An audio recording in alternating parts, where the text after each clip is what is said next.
السلام عليكم ورحمة الله وبركاته، ورجعنا لكم تاني من الفصل يا اخوانا. هنوريكم دلوقتي ما شاء الله مدى اقبال طيورنا على الوصفة وعلى الخلطة اللي احنا عاملينها. اول حاجة بنسمي الله، بسم الله.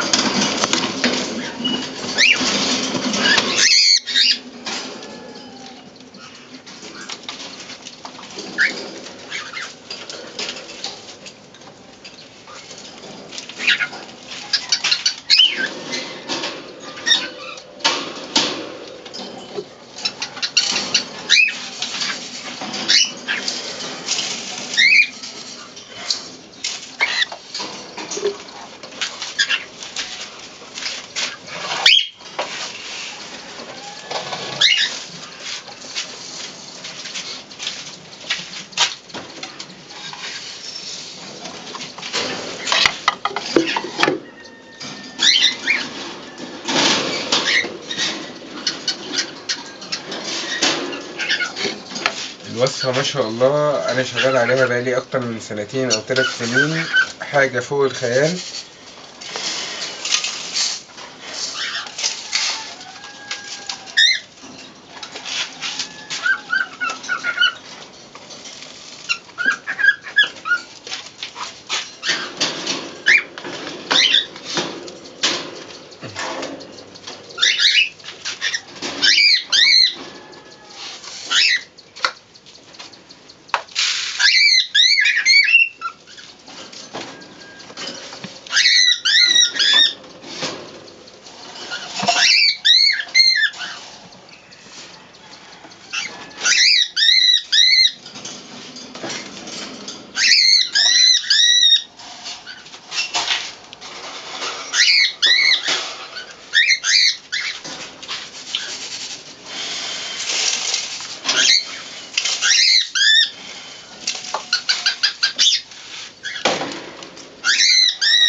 ما شاء الله اقبال حلو عليها.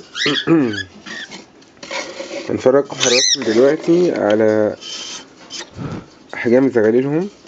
بسم الله الرحمن الرحيم. ما شاء الله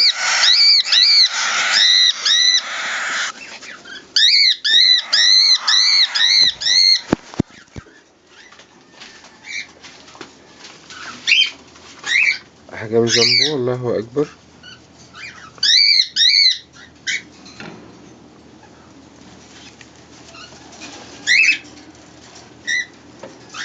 حجمه وطول الزغلول كويس ما شاء الله، صحته كويسة.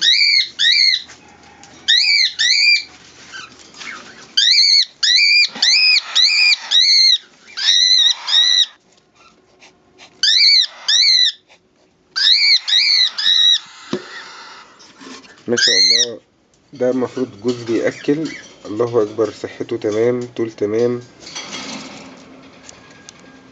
الله اكبر. حجم فوق الممتاز. الطيور عندي كلها ما شاء الله احجامها كده، وده اللهم لك الحمد، يعني بسبب حاجات بسيطة ممكن الهوا يعملها وتخلي انتاجه احسن واقوى من كده كمان.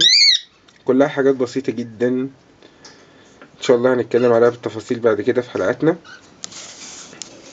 بإذن الله. نورتونا في قناة الكبير قوي، نورتونا في قناة المتواضعة، واشوفكم على خير في امان الله.